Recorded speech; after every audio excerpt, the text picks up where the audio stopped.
একটা ছোট্ট পরিবার, ভালোবাসা, স্বপ্ন আর হাজারো কষ্ট নিয়ে একসাথে বেঁচে থাকার গল্প। মা, ডিমগুলো ফেটে দিই নাকি তুমি করবে? তুই কর, আর লবণটা কম দিস, বাবার প্রেশার আছে। আমি টেবিলটা গুছিয়ে দিচ্ছি। 4টা প্লেট, 4টা গ্লাস, ঠিক তো? ঠিক, আর চামচগুলো ডান পাশে দে। আজকে আবার ট্রাফিকের খবর। বাবা, চা নেবে নাকি দুধ চা? দুধ চা দে, তবে কম চিনি। বাবা, আমি তোমার কাপটা এদিকে রাখছি, খবরের কাগজের পাশে। ভালো। আরিফ, তাওয়ায় একটু তেল দে, রুটি গরম করব। দিচ্ছি। মা, আজকে অফিসে তোমার বের হতে দেরি হবে? না, আজকে তাড়াতাড়ি বেরোতে হবে, ক্লাস আছে।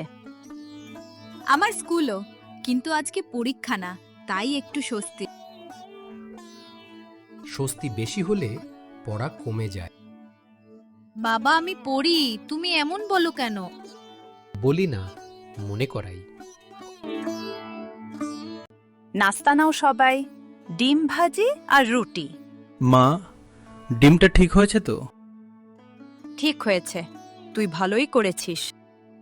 এই গ্যাসের বিলটা এত বেশি কেন? কত এসেছে বাবা? গত মাসের চেয়ে প্রায় দ্বিগুণ। দ্বিগুণ? ভুল হতে পারে। বিলটা আমাকে দেখাও বাবা। দেখো, মিটার রিডিংও লেখা আছে। এখানে তো অতিরিক্ত চার্জ লেখা। অতিরিক্ত চার্জ মানে কি? আমরা কি বেশি গ্যাস ব্যবহার করেছি? আমরা আগের মতোই রান্না করি, নতুন কিছু তো হয়নি। মাসের শেষে এই বিল মানে বাজেট নষ্ট। বাবা, আজকে আমি অফিস থেকে ফিরে গ্যাস অফিসে ফোন করতে পারি? ফোনে কাজ হয় না। আজকে তুমি যাবে? অফিস আছে তো? অফিসে দেরি হলে বেতন কাটে, আর বিল না দিলে লাইন কাটে। তাহলে কি হবে? আমরা আগে বুঝি ভুলটা কোথায়। মিটারটা কি ঠিক আছে? মিটারটা তো সিঁড়ির পাশে, আজকে বের হওয়ার আগে দেখে নিস। এক ছাদের নিচে থাকি, কিন্তু হিসাবটা যেন দিন দিন ভারী হচ্ছে। এইটা মিটার নম্বর, বিলের সাথে মিলছে কিনা দেখি। মিললে? মিললে বুঝবো বিলটা আমাদেরই, না মিললে বড় ঝামেলা। নম্বরটা পড়তে কষ্ট হচ্ছে। আমি টর্চ দিচ্ছি। এই সিলটা ভাঙা মনে হচ্ছে না। সত্যি, সিলের পাশে আঁচড় আছে। কারা হাত দিয়েছে? হয়তো মিটার রিডার, কিন্তু সিল তো এমন হওয়ার কথা না। আমাদের বাড়ি ছোট, কিন্তু সমস্যা বড় হলে সামলানো কঠিন। বাবা, তুমি টেনশন করো না, আগে ছবি তুলে রাখি, প্রমাণ দরকার হবে। ছবি তোলো, আর শিরিনকে কিছু বলিস না এখনই, ওর মাথায় চাপ বাড়বে। ঠিক আছে, কিন্তু মিমি বুঝে যাবে, ও অনেক খেয়াল করে। বুঝলেও ভয় দেখাবি না, শুধু বলবি দেখা হচ্ছে। বাবা, যদি কেউ ইচ্ছে করে লাইন ট্যাপ করে? সেটাই তো ভয়। আরিফ, তোর দেরি হচ্ছে, অফিসে লেট করিস না। মা, আমার আজকে লাঞ্চ ব্রেকে একটু কাজ আছে। কি কাজ? ছোট একটা কাজ, বিলের ব্যাপারটা। আমি বলেছিলাম না, কাল রাতে রান্নাঘরের পাশে অদ্ভুত শব্দ শুনেছি। কি শব্দ? যেন কেউ টুকটুক করে কিছু খুলছে। আমি ভেবেছিলাম বিড়াল। বিড়াল নাও হতে পারে। রফিক, তুমি ঠিক আছো তো? আমি ঠিক আছি, তুমি স্কুলে যাও, আমি অফিসে যাচ্ছি। বাবা, আজকে সন্ধ্যায় আমি তোমার সাথে গ্যাস অফিসে যাব। দেখি। আমি কি বিকেলে বাড়িতে একা থাকবো? না, আমি ফিরেই আসব। দরজা ভালো করে বন্ধ রাখবি। আচ্ছা, কিন্তু আমাদের মিটারটাকে কেউ নষ্ট করেছে? এখন এসব কথা না, পড়াশোনা কর। মিমি, ভয় পাস না, আমরা দেখছি। ঠিক আছে, কিন্তু আমি আজকে ফিরে এসে বারান্দায় আর একা যাব না। আরিফ লাঞ্চ ব্রেকে বের হয়ে প্রথমে গ্যাস অফিসে ফোন করে, তারপর বিলের নম্বরগুলো মিলিয়ে দেখতে থাকে। Hello, gas customer care. আমি একটা বিল নিয়ে কথা বলতে চাই।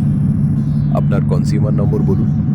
1 মিনিট, এই নিন, 725-436। এই নম্বরে অতিরিক্ত চার্জ যোগ হয়েছে, মিটার ইন্সপেকশন লাগবে। ইন্সপেকশন কবে হবে? আগামী 7 কর্মদিবসের মধ্যে। 7 দিন? এতদিনে তো বিলের ডেডলাইন চলে যাবে। আপনি অফিসে এসে লিখিত অভিযোগ দিন। ঠিক আছে।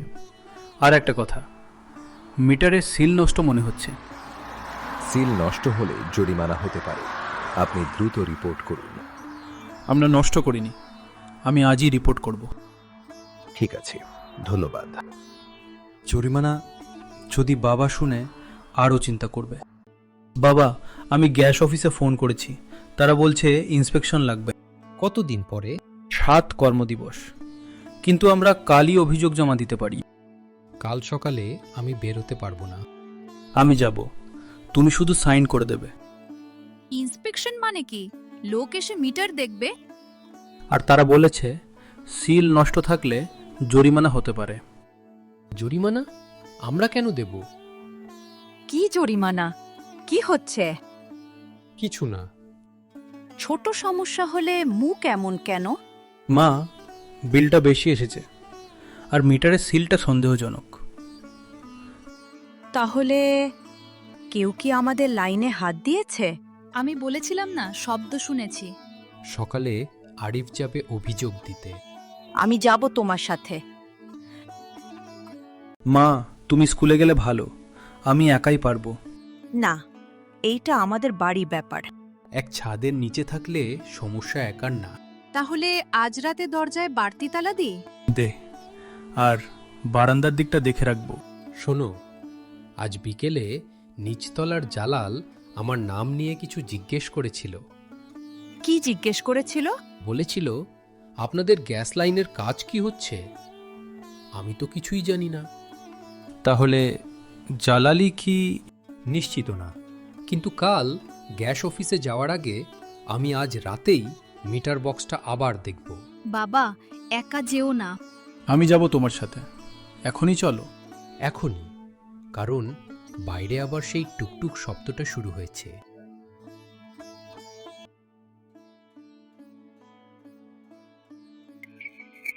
ঠিক আছে, কিন্তু আগে লাইটটা। বাবা, সাবধানে।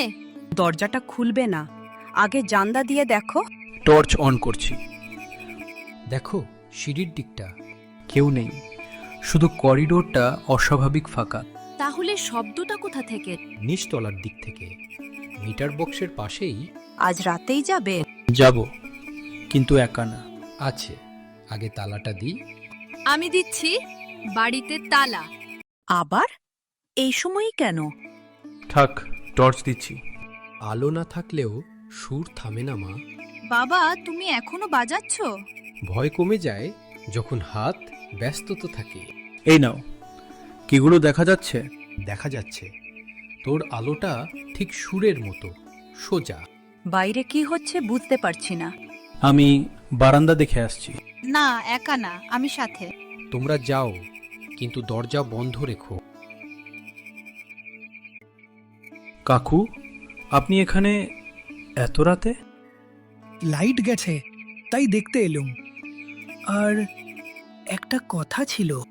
কি কথা কাকু? আগামী শুক্রবার পাড়ার মেলায় আপনার বাবার গান দরকার। মেলা? এখন এসবের সময়? সময় তো সবচেয়ে দরকার রফিক ভাই। মানুষ ভয় পেলে গান খোঁজে। কিন্তু উনি তো অনেকদিন গান করেন না। আমি পারবো না। পাড়া না পাড়া নয়, আপনার কণ্ঠটা এই পাড়ার আশ্বাস। আশ্বাস দিয়ে কি মিটার বাঁচে? বাবা,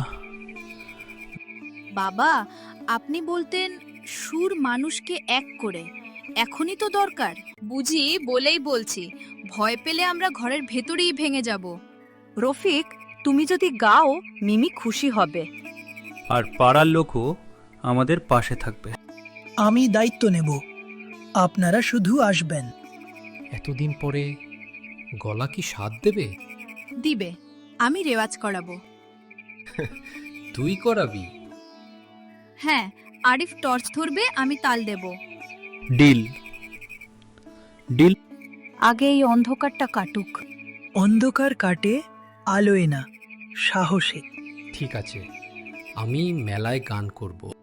হেই তো, ওখানেই কাকু, আপনি কিছু দেখেছেন? নিচে নামার সময় মনে হলো কেউ মিটার বক্সের পাশে ছিল। পরিষ্কার দেখিনি, জালাল, নাম বলতে পারবো না, কিন্তু ছায়াটা পরিচিত লাগলো। আরিফ, চল এখনই দেখি। দুজনেই যাবে। হ্যাঁ, আপনি দরজা বন্ধ রাখুন। আমি তুই ঘরেই থাক, টর্চটা আরিফ নিক। কিন্তু কিন্তু না, আমি সাথে যাব, 3 জন হলে ভালো। ঠিক আছে, কাকু সামনে থাকবেন। সিঁড়ির প্রতিটা ধাপে আলো কাঁপে, আর সেই কাঁপুনির ভেতর রফিকের শ্বাস আর হারমোনিয়ামের সুর যেন একসাথে বাজে। আস্তে, শব্দটা ডান দিকে। মিটার বক্সটা দেখা যাচ্ছে। কেউ আছে? দাঁড়ান, কে ওখানে? আরে আরিফ ভাই, আমি তো জালাল, এই রাতে মিটার বক্সে কি করছো? কাজ না ভাই, আমি শুধু দেখে যাচ্ছিলাম। দেখে যাচ্ছিলা নাকি খোলার চেষ্টা করছিলা? আপনাদের গ্যাস লাইনে লিক আছে শুনেছি, তাই কে বলল?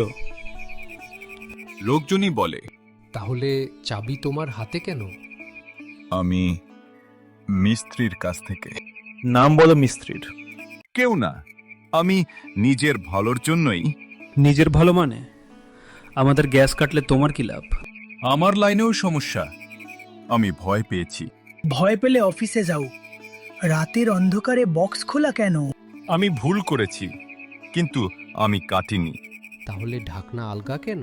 কেউ আগে থেকেই আলগা করে রেখেছিল, আমি শুধু দেখছিলাম। কারা? জানি না, সত্যি জানি না ভাই। ঠিক আছে, এখন তুমি আমাদের সাথে ওপরে যাবে। ওপরে কেন? সবাই মিলে কথা হবে, আর কাল সকালে গ্যাস অফিসে একসাথে যাব। আমার নাম জড়াবেন না প্লিজ। নাম জড়াবে কাজ না করলে। এখন চুপচাপ চলেন। জালালকে মিটার বক্সের কাছে পেয়েছি। আপনি কেন গিয়েছিলেন? আমি কাঁদতে যাইনি, বিশ্বাস করুন। আমরা বিশ্বাস অবিশ্বাসে থাকবো না। কাল সকালে অফিসে যাব।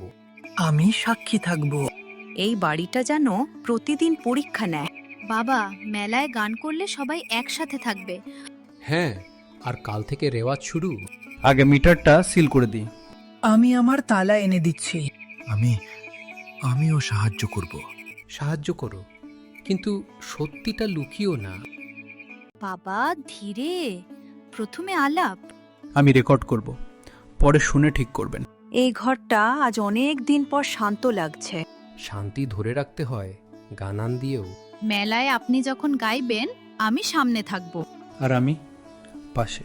তাহলে ঠিক আছে, ভয়টা আজ একটু কমল। ঘরের ভেতর সুর জমে, আর বাইরে অন্ধকারের জায়গায় ধীরে ধীরে ভোরের আলো ওঠে, যেন একই ছাদের নিচে সবাই আবার একসাথে নিঃশ্বাস নিতে শেখে।